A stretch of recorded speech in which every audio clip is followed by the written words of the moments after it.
Welcome, welcome. I am Rosemary DeSena from Life is a Poem and La Vida es un Poema in Espanol. And I'm here with Jennie O'Connor. And today we're going to talk about joy building practices. And I thought we would each kind of introduce ourselves. Do you want to start, Jennie? Sure, I would love to. So I'm Jennie O'Connor. I write Down the Rabbit Hole and Magic and Mocktails.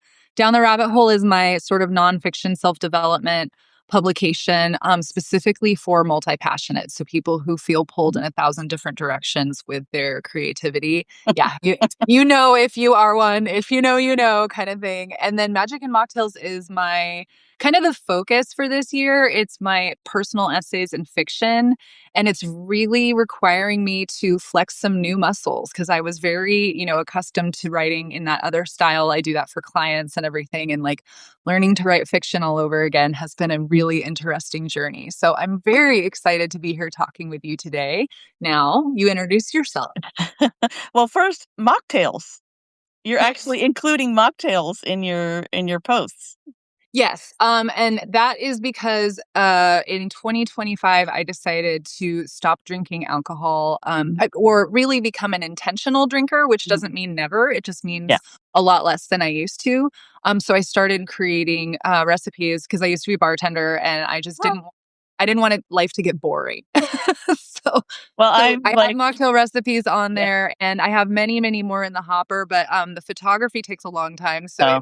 it may be a minute before you see those. But they're Mhm. delicious, and they're coming soon. Oh, nice. Yeah, I'm also an intentional drinker. I've never drank much. Now I drink just little bits. But here in San Francisco, the mocktails are becoming just as fancy as or just as available as the drinks. I love So, that. That makes me excited. Yeah, I saw yeah, that you in one of your pieces you'd had a non-alcoholic whiskey sour, and I wanted to yes. ask you about it. Yeah, there's a brand here I don't know, it's how far afield it is, but it's called Ritual. Yeah. And if you drink it by itself, it tastes like apple cider vinegar. But they have a whiskey, a tequila, and a vodka version. Okay. And so a lot of the bars here in my neighborhood are adding that to their mix of drinks for people, which is great. So either you can drink and then start drinking the mocktails, or you can just start with the mocktail. Yeah. So So, the whiskey version, you enjoy that one? yeah. Okay, I'm a tequila drinker and I am not a Okay. fan of the Ritual tequila. I have tried a Gotcha. bunch of the alt booze substitutes and Mhm. my recipes use tea Okay, infused great. with things. So Okay. you don't have to go out and buy because some of Yeah. those bottles are like $45 and you don't even know if it's gonna taste good. Yeah, that's true. The bar owner told me they cost just as much as a regular bottle of alcohol. And when they So if you stop, can do it, that if is you have really recipes that are like don't involve that, that's awesome. yeah, yeah. I mean, if it's a bad bottle and you're Yeah. stuck with it, like it versus if you like tequila and you go and buy tequila, you know it's going to be tequila flavored. Like it might not be Yeah. the best tequila you've ever had, but Right, right. some of these, they it's a new art. They'll Yeah. get there, but Yeah. it's Yeah. not there yet. I was gluten free for years because I was very allergic. I have somehow managed to cure myself, but all the gluten free stuff 15 years ago Yeah. was disgusting, Yeah. and now it's a lot better. So Yeah. give Yeah. it time. Definitely, definitely. All right, tell us Okay, I'll introduce myself. I mentioned before my newsletters on Substack are Life is a Poem in English and La Vida es un Poema in Spanish. And my focus is poetry, personal essay, and memoir, with the kind of the concept of finding joy in the everyday as we go about our business. And but that's not to say that so I obviously am encompassing all emotions. It's not just all lighthearted stuff. Some of my poems have been quite serious, but others are quite whimsical. So the idea is that it all comes together. But the more you look for joy, the more you're going to find it. And that's what I'm not in my newsletters, I'm not doing a how to.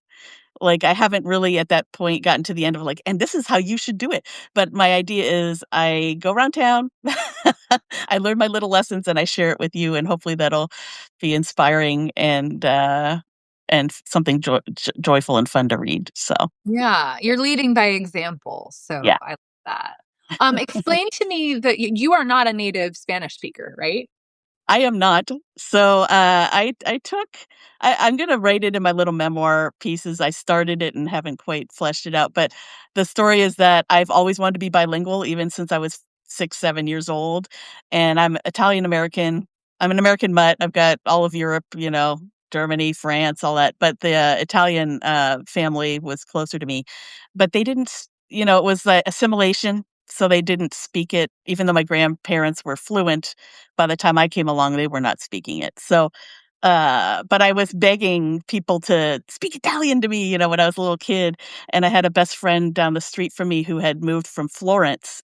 Her mom was Italian American, her dad was from Florence, and her mom got kind of tired of it. Met him abroad, started her family, and then decided to come back to the States. So I had this Italian American friend who was fluent in, you're not going to teach at 7, you're not going to teach your best friend Italian. But so Spanish was the next thing. So even at 7, 8, 9 years old, my mom had her dad when she was a little girl, her dad had gone to Spain on just like a short business trip, maybe a couple months or something like that, and it brought all these little things back from Spain. And so he had passed away before I was born, and so she gave me these things from my grandfather, and immediately I was like, you know, now I want to learn Spanish, to connect to my grandfather that I never knew for this one trip that he took to Spain when I was in 1950 something. So anyway, it's been a journey. So I waited until high school to actually get the formal training and made it to almost college level. Yeah. And Well, then I Adrian dropped it. says your Spanish is impeccable, so you are obviously doing well. I mean, what a lot of work. It must be a labor of love to It translate all of your pieces, you know? Yeah, because I'm not fluent and I'm doing it with the help of people. Substack is great because there's a lot of people behind this. I'm not paying people to like sit down and do a whole treatment on my stuff, but I'll sneak in and ask people like, I'm trying to say this thing in English. It doesn't sound right. How would I do it in Spanish? And depending upon what country the person is from, I get a different answer. So it's been fun. So I I bet you're wouldn't call also myself like, fluent, but I'm medium enough in my understanding and expression that I can get on and kind of sort of do something. yeah, and your accent is low. I mean, I know I'm not obviously a native Spanish speaker, but to my ear, and I do think I have an ear for languages, you nail the accent. So you're doing I'm pretty well. trying. I'm Yeah. trying. When I was in Italy, I was lived there for 88 days, and I mean that was like immersion. That is how you learn a language, is to Yeah. have no alternative but to speak it. And by month 3, I this is my favorite travel story ever, because I was at St. Mark's Plaza in Venice, and everything there it's very tourist fatigue. That they, and apparently in some of the cafes they charge tourists more for a Oh, coffee than they charge Italians. So I they order do my that cup. here in San Francisco in Chinatown. Ew, ew. Okay, I didn't know that was a thing. You don't know Chinese, you don't get the special deal. Okay, well, I don't know Yeah. Chinese, so I would be screwed in Yeah. Chinatown. But I ordered a cappuccino with my Italian accent, and they charged me €4. And then American tourists came in behind me and ordered cappuccino, and they charged them €12 for it, triple what they charged me. And I was like, oh my God, Work on the accent. Work on the all accent. here. It was That's so great. great. Yeah, that's my favorite story. So, yeah. Yeah, so it's been a journey and it's fun and, it's like I'm meeting people here and actually what's a better way to learn language than to Yeah. use it and to make people read it. Yeah. I get feedback really instantly, so that's great. So, you mess it or whatever grammar things, or I would say this better, or I really liked it, or you said it wrong, but it actually made it more interesting. Well, so this So, must be one of your like little joy things, is the it's study of another language, maybe even more than one yeah, day. yeah. No. Yeah. I wrote my hero post for my Substack where I talked about kind of the hardships I had a few years ago with losing family members and having a medical crisis, being diagnosed with type 1 diabetes, which is life-changing, a chronic illness. You can manage it well, but there's always that fear of accidental death. And at the end of that post, I kind of did outline it was like, yeah, I thought, like, "What am I missing?" I've always, had threads of multi-passionate, right? So I love music, I love poetry, I love languages, I love hiking in the woods, there's a lot of things I like to do. But when I got down to the language part of it, I was like, "Hey, I really like languages. I would like to, even though I'm in my early 50s, I'd like to get bilingual. Why not?" So I just started writing poetry again, working on my Spanish, and then also just, getting doing things on my terms. Like, I'm an introvert, so all my life I've been told, like, you I don't know, it's like you have to be I've been trying so hard to be an extrovert for so long that it's exhausting. Yeah. But when you find out that you can do things your own way and still have that buoyancy and joy come through, it's like on your terms, but it's like it's not me hiding away. Like, I do have my, times of being quiet, but it's not me hiding away and just pretending that nobody exists. It's finding myself in community in an energy level that I can sustain, and Mhm. that's been, like, really exciting to me, so Yeah, I relate to that a lot because I think for the first half of my life, I acted like an extrovert, even though I am at heart an introvert. So now there's, the nuances. I'm an extroverted introvert, which I mean, you and from the moment we started talking, I would probably describe you the same way. You're very gregarious. You have yeah, lots to say. I'm exactly the same. yeah, But that I don't think extroverts require the reset, the yeah, withdrawal, and, like, reboot right. all of their energy. The introverts do, and I absolutely have Oh, had me too. that. Yeah, I just When spent a people week say with my family, my mom's best friend, another friend, we were wine tasting, I saw my best friend, it was a total delight, and I got home from that trip and crashed out for, like, 3 days. yeah, that happens to me too. So when people say, "Oh, I can't believe you're an introvert," it's like, "Well, you're not gonna be with me for the next 3 days when I when I get out my book and my tea and I say, Snuggle in a pretend that if blanket. you cuddle in." Yeah, yeah, definitely. Brandon, I'm laughing at your comment. Maybe they would give you the discount. I'm a little too scared to pretend to be to be deaf, but but yeah, hey, if you can make an accent when you're traveling sound convincing, see what happens. But see, that's what happened to me when I started with my Spanish in the pandemic, right? Because all the tourists and the young techies moved out, and it was left with like the old timers and the people who'd been there. And it was just me and the restaurant workers wandering, like that were captive in working around town. And I could say, hola, it's like suddenly they're having a conversation with me, and I'm like, uh-oh. Wait, slow down. Lentamente, por favor. So I had gotten into a few conversations. I was excited because I was like, "Hey, I wanna talk to you." Sure. But when they're done talking, then I have to realize, "Oh, okay, I don't know how to say anything back." And I So had are a you couple. talking like a 5-year-old? Like, you have the minimal amount of language for what you're trying to say, and you can't I speak mean, like that you was do 5 years ago. Like, I've improved in the last 5 years. of I course. still am tenses are hard. I can speak in the present pretty well. Yeah. It's, Yeah. subjunctive is hard, remembering the past is hard, those kinds of things just or maybe I know it, but when you open your mouth, things come out different, so, Everyone is cheering your Spanish speaking on. uh, You're on the right track for on the right path, yes, sure. so Yeah. so, Oh, yeah, so those are my joy points, I guess, the language, and just connecting with people, you know?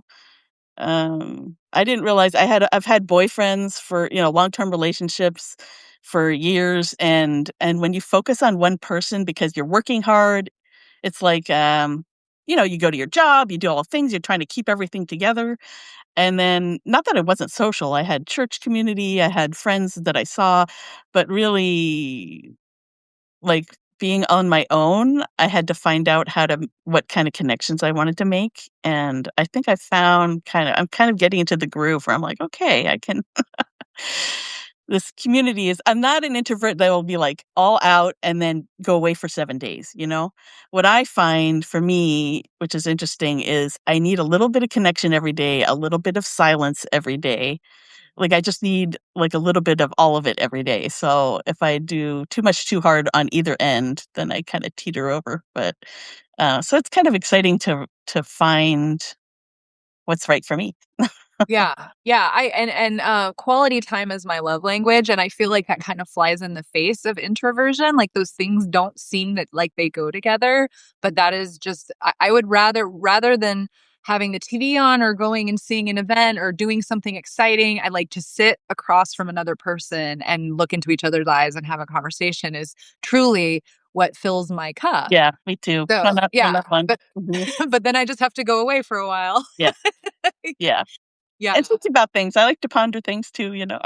Yeah, well, I mean, I think as writers, like, that processing is such a part of the whole, the whole Yeah. process itself, so, I wanted to mention one of my favorite things to do because I think there's joy all around us, I'm sure you can agree, and because you mentioned just, like, noticing it more, Mhm, and one of the kind of really intentional ways to do that, it I did not come up with this idea, it was mhm, a guy named Dave Romanelli, I actually met him because he was a yoga teacher when I lived in Santa Monica, mm, and he did a yoga event. It was like wine and yoga or wine and chocolate and yoga. It was mhm, all of those three things. But first you did the yoga. And the point of it was to taste those things after you had completed the yoga session mhm, and perhaps appreciate them more because you were in like a super zen state and and there was blood was flowing and like mhm, so he had written a book about this particular premise, which is looking every day for something beautiful, something mhm, funny, and something mhm. delicious. Yeah, I like that.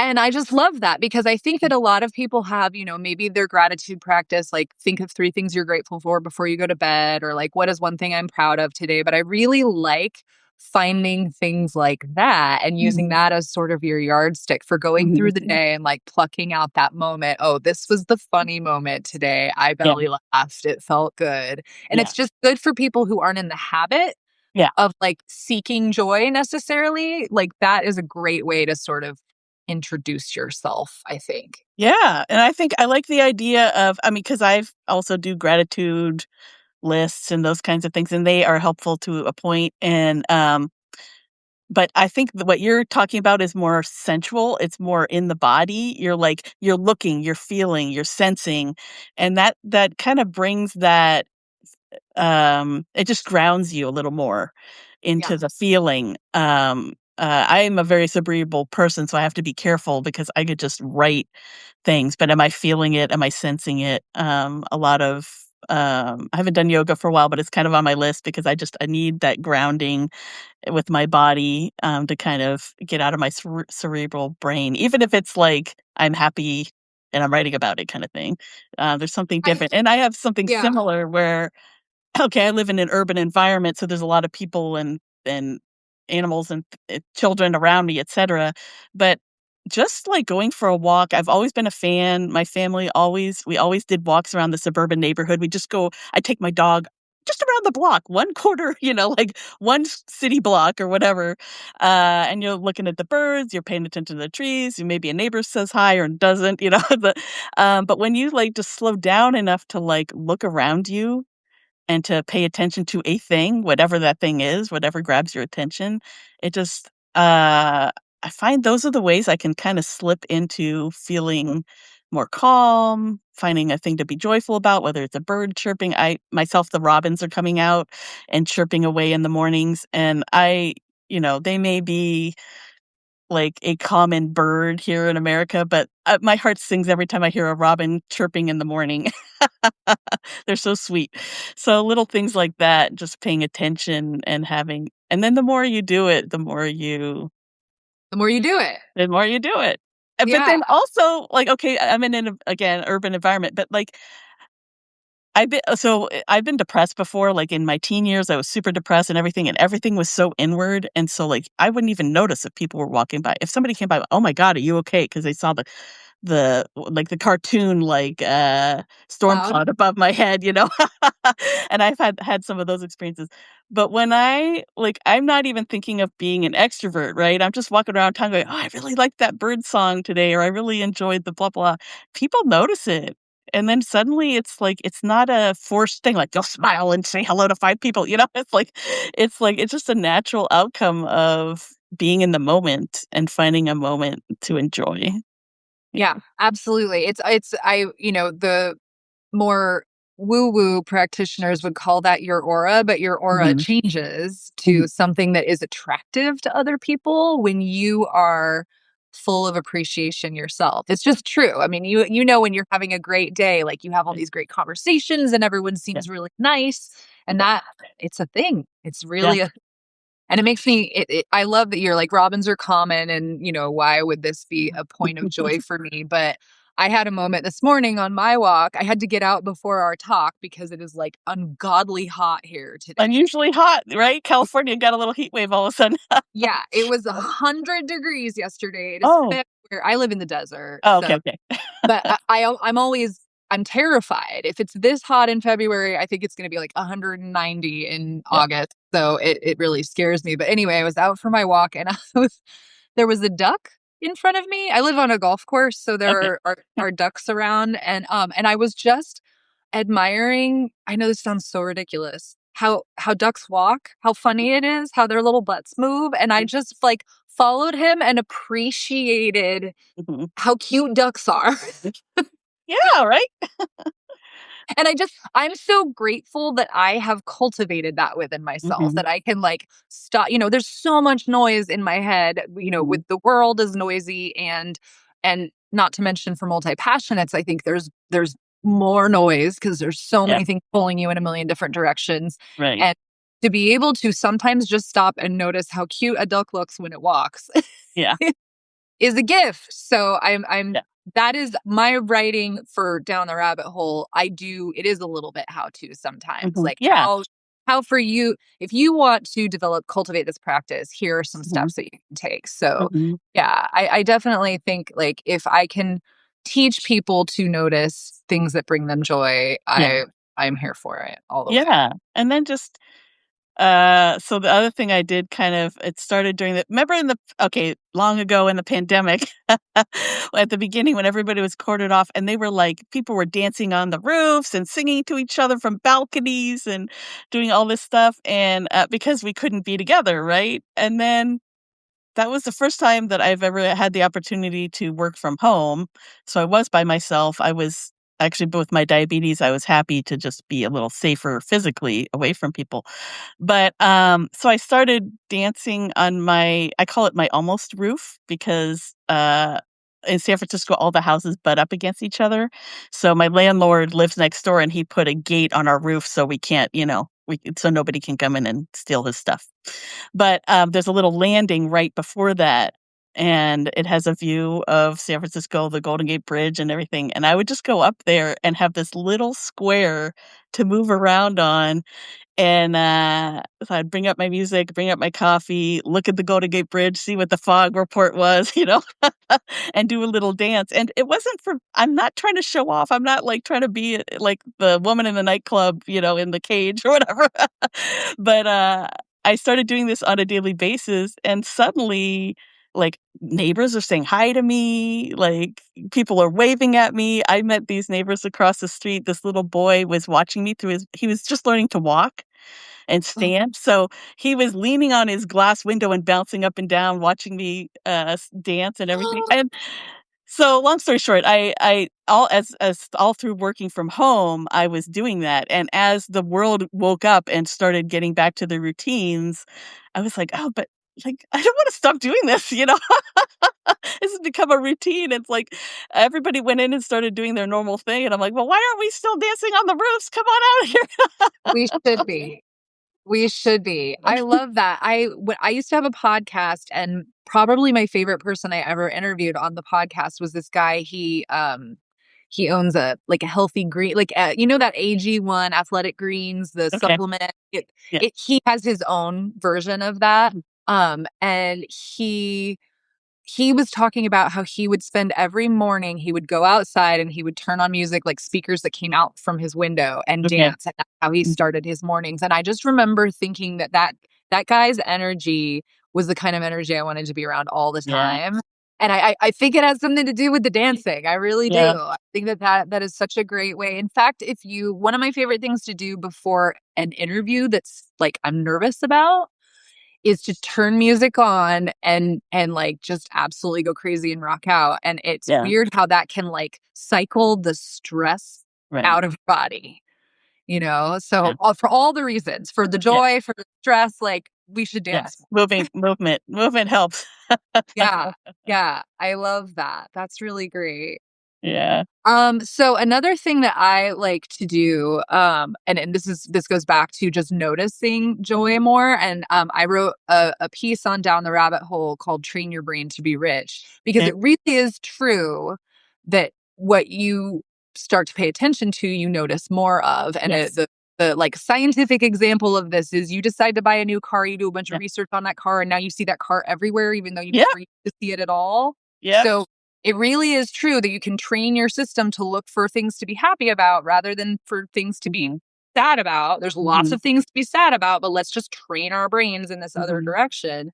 Mhm. And I know that this is I mean, so many of these practices are goofy, but I like the idea of like if you're in a room and things are going on and there's lots of movement around you, to just sort of like take a beat to like separate yourself from everything that's going on and imagine that you are a king or a queen sitting on your throne and Okay. you're literally pointing at things with your scepter and going, that pleases me. I love that. There's something about doing that, and it could be like, you know, that blooming rose Mhm. pleases me, or Mhm. like, look at how sweet that man is with his elderly Mhm. mother as he walks her to the table. You Right. know, that pleases me, but that trains your brain to To look look for more of the same. So right. that's another one that I think is really great, and, Yeah. I actually taught my mom that because my mom has a tendency to sort of dwell on the negative, and she was like, "This is such a good idea, like, I'm doing it every day now," so Yeah. that Yeah, that's helpful. So for years I struggled with anxiety and I was bullied as a young teenager. So it just took me years to get out of that feeling of like, oh, what's gonna happen next? There's always something coming at me and I don't know how to react. But it's the antithesis, I think. So because for years I thought like I have to try harder to get over this thing, right? So I was more and more serious instead of more joyful. And so I was actually not getting myself out of the depression very well, because I was hunkering down and going, "How do I do this? How do I do this?" Yep, And overthinking. so yeah, and not in my body and not like really finding ways to like ground myself. But I like those it's like, yeah, that outward attention plus finding a whimsical or joyful thing and then acknowledging it. Like, it's not just yeah, I mean, when you say, "Oh, I like that," like, "That pleases me." Well, you're acknowledging it. It's like a deeper acknowledgement. I don't know how to say it, but, it sounds Yeah. like a more deeper kind of, uh, conviction. But I you're being agree. playful about it. Yeah. Yeah, because I think that a gratitude practice is great, and I don't want to, speak ill of Right. anybody's gratitude practice, but it is because of what's known as the hedonic treadmill where we stop noticing things that are good in our lives. If you for 6 days in a row before you go to bed write down 3 things you're grateful for, and one of them is having a roof over my head, eventually you stop appreciating that, even though it's obviously something to be grateful for. So I feel like these practices are a bit more connected to being in the moment, to Yeah. being in your body, and therefore it's a little bit easier. If you're trying to think of something delicious you ate that day, like it's way easier to get specific about the Yeah. thing that brought you joy on this particular day. That makes sense. I like that idea. Yeah. Yeah. Because Yeah. I do find that because like, I have a networking group, and we do the gratitude stuff, but it's true. It's like, "Okay, I've said I was grateful about this, like, for 10 days in a row, I've been grateful for the same thing," but it's yeah, finding those ways to connect a little more. Mhm. It's not a bad practice, but you wanna add to it or you want to find new ways to kind of, just to I think, see more or, you See know. more. Mhm, Yeah. Yeah, that's exactly mhm. it. And I think, the point of the reason we wanted to have this talk right now is that I think that a lot of people feel like they're struggling, going through hard times, and it is sort of harder to focus on joy when, the world around you is going through some stuff. Yeah, And that I have found that my creativity feels very linked to my joy, and I'm a little bit mad about this. There are so many artists who make beautiful art out of their pain. yeah, I like Taylor Swift comes to mind, and that doesn't work for me. I am not inspired to sit down and write. Like I can't even fathom the idea of sitting down and writing. And I'm so, life isn't always going to be unicorns and rainbows, and I'm really right, annoyed that I can't right, make art when I'm depressed. But that just means that right now I have to be more intentional about finding the little joy hits inside of a day, right, and I thought that it would be good to talk about because yeah. I we were talking a bit before we went live about how it's like, "Oh, what was the quote about whimsy? Can you?" Oh, so the other day I went on Substack and, I think I don't think it was tied to a news related thing, but there's a lot of fear and anxiety going around. So the quote was, "Now is not the time for whimsy. Their people are losing their rights and their lives, and we have to focus people," or something like that. And so we were talking a little bit before we started this talk is, I kinda went in there and said, "I think it's the opposite." We Yeah. can't it's like the life vest, or it's like when you're drowning, you need to help yourself first before you help the other person or, because you can't both drown together, you know? Yeah. It's not gonna do anything. So, and I do fall into that trap of feeling like I can't impart the seriousness of my care if I don't get depressed and sad with you, but that isn't helping. I think Exactly. I think finding the joy and the whimsy or just I mean, okay, maybe not whimsy if you're dealing with a life or death situation. Actually, I do have a story because when I had my diabetic emergency, it was diabetic shock. I didn't know I was diabetic. It was diagnosed with type 1. Um, uh, it presents itself as the flu. Okay. So you don't so even people I'm an adult, not a child, so the onset was a little slower, so it was a little harder to be like, "Oh, something is really wrong." It took months of slow decline with me not noticing it to really. So anyway, so the day I actually am in diabetic shock, I'm vomiting, it looks presents like a bad viral flu. My boyfriend had been out of town and he comes back and realizes, "Uh-oh, something is seriously wrong. We gotta get her to the hospital." It was like yeah, it was serious. I was dying. I didn't know I was dying, but it was like I knew things were bad, you know? But, he did what he needed to do to get me to ER and save my life, which was great, but I look back on it now, it was like a Laurel and Hardy episode. It was like, he picks me up and he throws me into his truck and he anyway, it was just like, every little thing to get to the ER was like a Laurel and Hardy experience. So, of course, at the time, I was like, "Oh, I'm not feeling so good," but we get to the ER, and he had forgotten that he had piled these blankets on me to keep me warm, and I have my seatbelt on, obviously, and he flings open the door, and the ER is right there. He's trying to pick me up and, run me in, and he can't because he's trying to take me out, but I'm stuck with the seatbelt. So I have this memory, and it's like in my memory now is just of this in third person, I can see myself, like, being, like, dragged out, and he finally figured it out, and he picks me up, and he brings me in. Well, then we get in, I went to the front of the line. Somebody realized that I was in dire straits, so, I don't know if there was any people with gunshot wounds or anything hard like that, but I went to the front of the ER line, and they got me into a wheelchair, but my body was, my muscles were all kind of, like, losing, control, so I started sliding out of my wheelchair, and everybody was, like, talking behind my back about what are we gonna do and what's gonna happen, and the only thing I could think of in my brain was I my cognitive thing was declining, but the one word that came to mind was lumbar for the back. My back was slipping, and the only thing I thought of was lumbar. So, but that's not a normal word to think of, right? So I'm going lumbar, lumbar, and, and they're like, "What is she trying to say?" And they finally saw me sliding out of the chair and figured out that I was trying to say, "My back is sliding out of the chair," for the only word I could. So anyway, that was a long story to say that even in dire circumstances, you can find the. It's not that wasn't joy. That was more finding finding a it was like a whimsical moment in a Yeah. dire situation, but there was some levity to it that kind of brought it up a little, like, okay, we're gonna get through this. And yeah, they took it seriously. They weren't just laughing it off, you know. Y But you were in the moment and maybe in retrospect laughing about it, but yeah, they were taking it seriously, thank yeah. God. Yes, yes. But I agree. I mean, we talked a little bit about how, there's actual science behind like laughter makes you feel better when you're in Yeah, physical pain or if you're right. suffers from chronic pain. Um, I think one of the things I wanted to bring up was there's a little bit of a fear.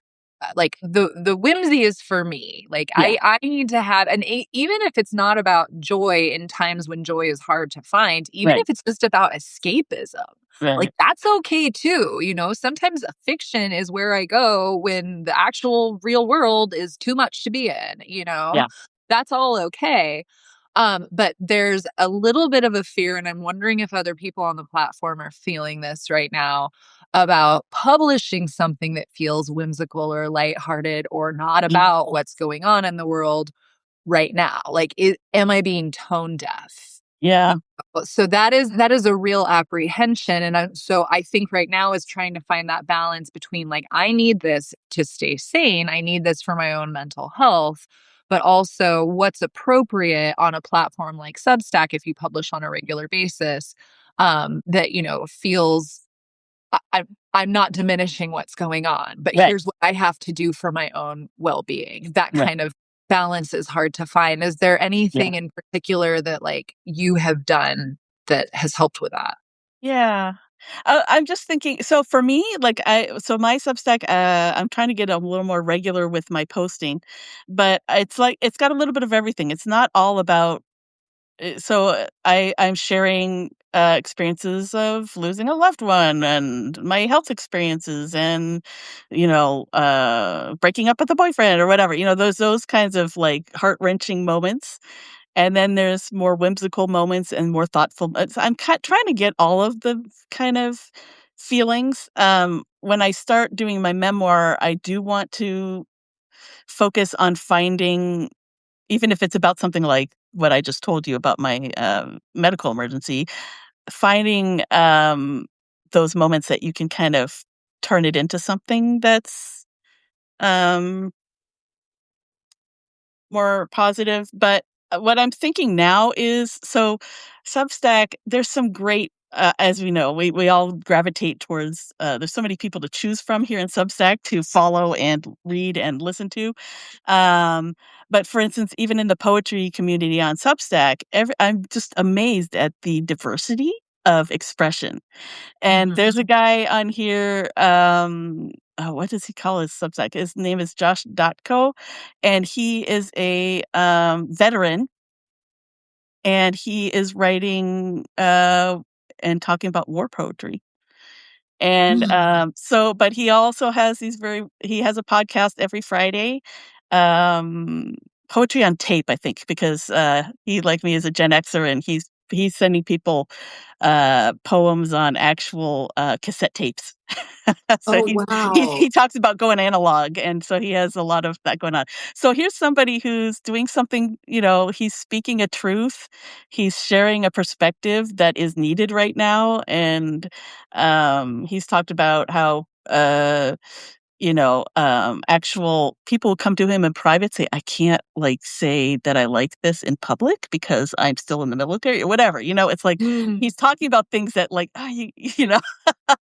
but people are appreciating it and need to hear it, and his voice is being heard. And then there's just I think there's just so many people doing different things. And so I feel like the people who are doing humor, it's important. Like, not everybody's gonna be a humorist. I don't consider myself, like, a humorist necessarily, but I'm trying to write my essays with a little bit of lightheartedness. yeah.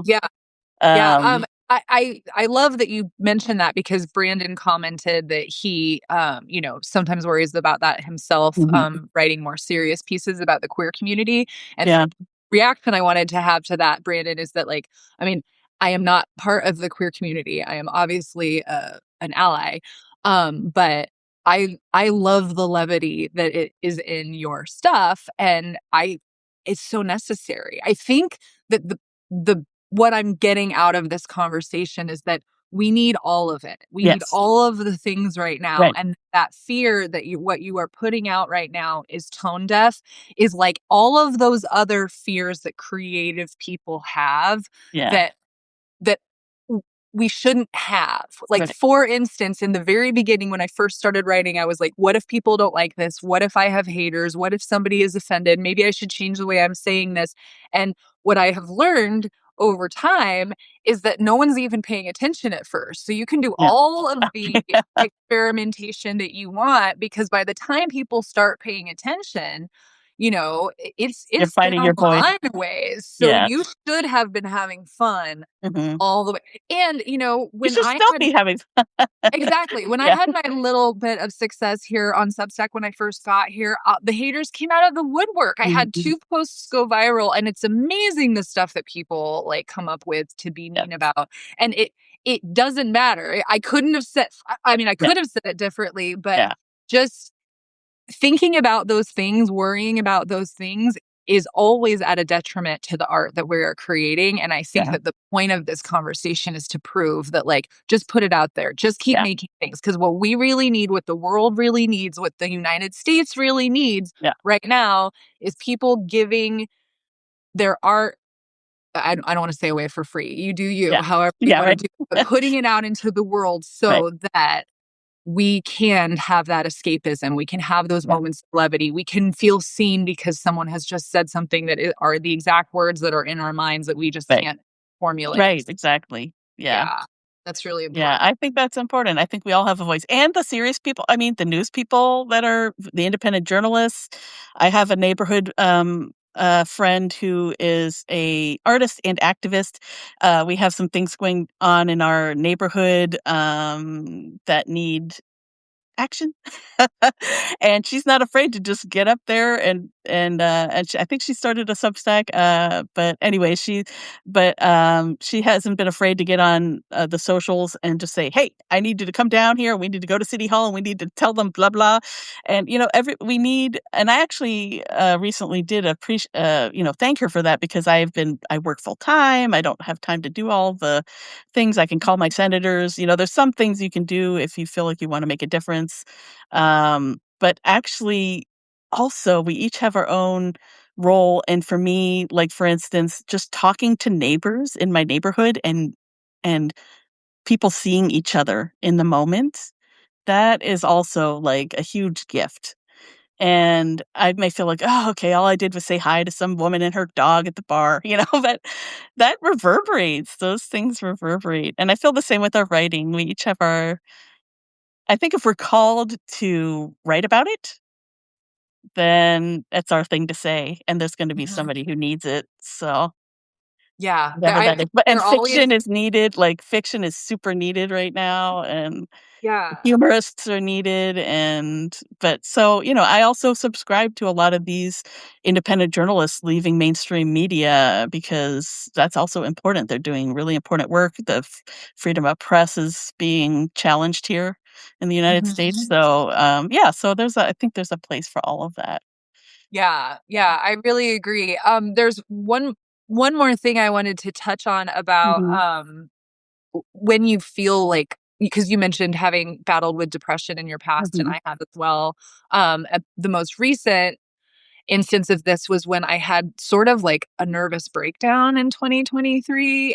It was just, how so many breakdowns occur, I think burnout.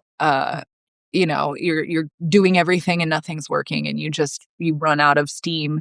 And when you think you can't stop is the moment when your body is like, I have nothing left to give. And that's when Yep. you realize that like you actually can stop and the world doesn't fall apart.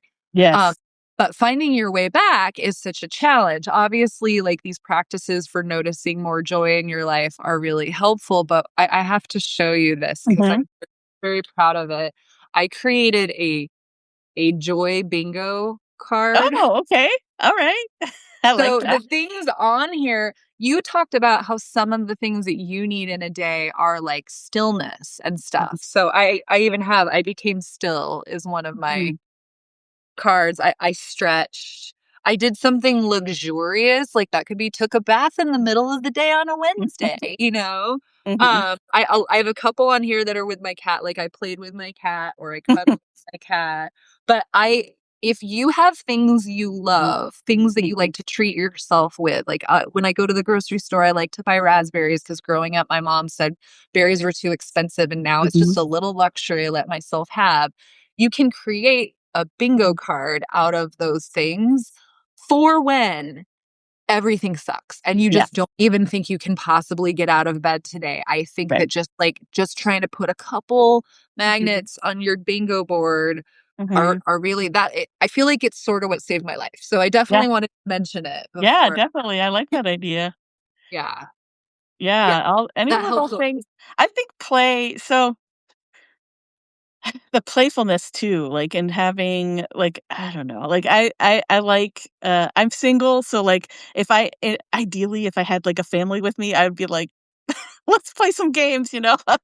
Like, Yeah. just whether it's word games or being silly or just, like, having little like that, little routines that kinda get you out of your thing. I mean, part of my medical crisis was burnout.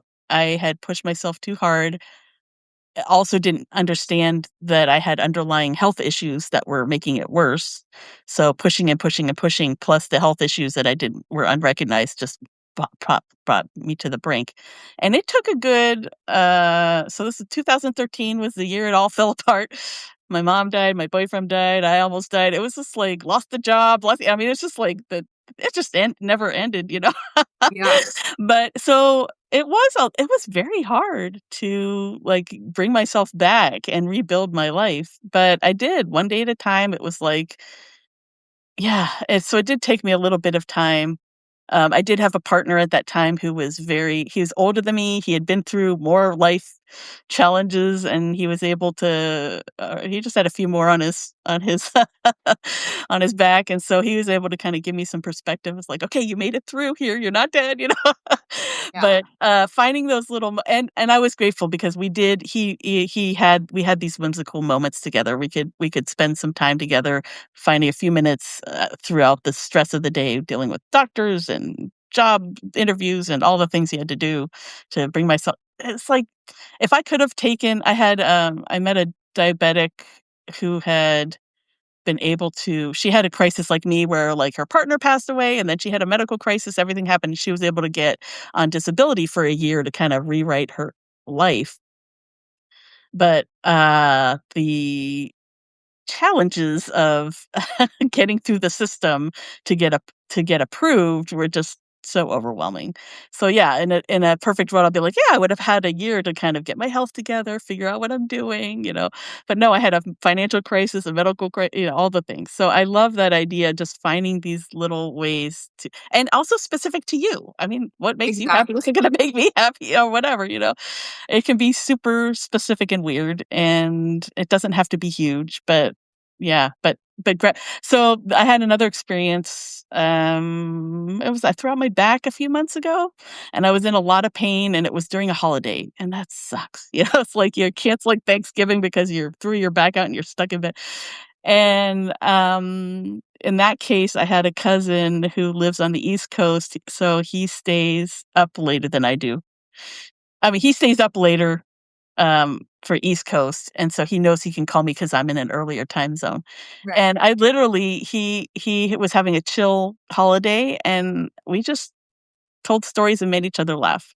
And that was enough to, like, get me I was still in a lot of pain. I was just like, "Okay, I'm in pain now," you know? But just having these moments to, like, find ways to get through. And then the next time it's you remember, "Okay, I got through that. I can get through this next thing." Yeah. Yeah, absolutely. I agree with you. It's so personal. I mean, I think for Mhm. someone who maybe is dealing with that because they have burned themselves out, adding I rested to Yeah, your go card is a really good idea. That is a thing that a lot of us have to like learn to do right. because we have all of this, capitalistic conditioning that says if we're not making enough money, it's because we're not working hard enough. So Exactly. Yeah. yeah. And also just not treating and also I think not treating it as a to-do list, you know? Sometimes, like, sometimes the gratitude list can get to me because it's like, "Oh, it's one more thing I have to do today." Yeah. It's like, "Oh, that's stupid. It was supposed to bring me joy," and I'm just like, I gotta do a gratitude list." So Yeah. find little things like that, like, "Oh, I ate a raspberry today." That's a little simple. That's a little more simple, right? Definitely. I have to tell you one of the best things I did for myself in 2025. I have always been a like hack your systems, hack your health, hack your productivity. Like, here's how it's done. You're multi-passionate. You have a million things you want to do. So this is the only way you can do all million of those things. Right. So it turns out I was tracking my habits and at one time I had a like college lined piece of paper and I had a habit on every single line. So we're Mhm. talking 42 habits or something. I could spend a day just doing my habits, Yeah. not doing any actual work or Mhm. communicating with others or running errands, just doing my habits. And I finally just turned off the habit tracking app on my phone, threw away the piece of paper with all the habits on it.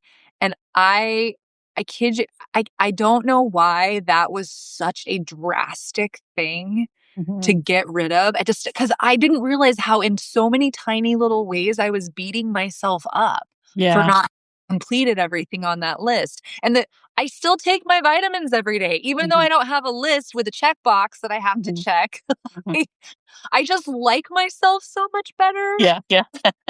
So if you happen to be like me, like a slight overachiever, and maybe you received a positive feedback loop as a child for like working harder and being more organized than everybody else, like gift yourself with maybe not tracking all of that shit Mhm. anymore Yeah, so that you can like just enjoy your life a little bit. yeah, yeah. There's productivity hacks, and then there's a place where those productivity practices become the opposite of what they're intended, I think. Yeah, that happens to me too. Yeah, yeah. I've met a lot of people here on Substack who have the same problem. So I did. I actually worked with Veronica Yorka Smith, who is Oh, who yeah. I met about like we did she wrote a productivity piece for me and I wrote one for her and then I did a series about it and it was basically telling all of that stuff I spent years learning to just Mm, please go away. I don't want anything to do with you anymore. And I like my life so much better. And I honestly think I'm getting the same amount, if not more, done. mhm, So there's a lot to be said for unlearning some of that stuff that I don't think mhm, was very beneficial in the first place. mhm. Yeah. Yeah, So I have one more yeah. question before we Okay. go. I want to know if something really great happened to you today and you were like, I should celebrate this. What would you do?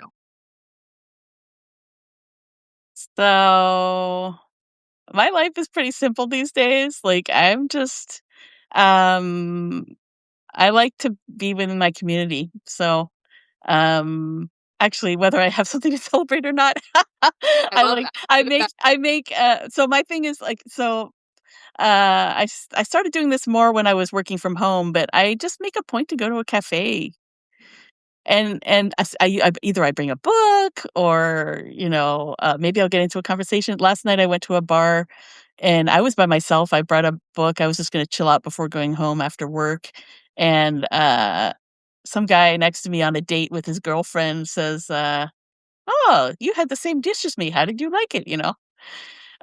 So we had a 15-minute conversation with you know so to me, like that's my celebration. It's just like going out, but I'm trying to do that without the celebration too. So I don't know. No, I mean, even better if it's something it's just I'm doing this because it's Tuesday. But for Yeah, some people, yeah, like knowing what their treat to themselves would yeah, be is something they can only think about and like anticipate yeah, to happen. yeah, But I love that. I mean, I've always said like champagne on a Tuesday, like just yeah. 'cause it's Tuesday, you know. So I Ice that's cream. I'm always up for ice cream. there you go. Whatever that thing is for you. And like I said, I became an intentional drinker, but admittedly, this year has made it harder to hold to that. So sometimes it is champagne on a Tuesday these days. So, well, that was great. That was a Yeah. great chat about joy practices, and Mhm. I definitely, yeah, it's nice to meet you in person, In person. Yeah. online, in person, because you do seem like a very joyful person. It sort of just exudes out of your pores. So, yeah, it's absolutely lovely to make another friend on Substack. Yeah, definitely. Yeah, and we're all doing good work, right? So Yeah, it's yeah, great when you find people who are doing similar but different, and how it kind of dovetails. It's always fun to see yeah. what everybody's up to. And I So, really have enjoyed your personal essays, so do keep that up because that is oh, fun. good. Yeah, Yeah, yeah. yeah. For people who missed I already said it. I do poetry, personal essay, and memoir.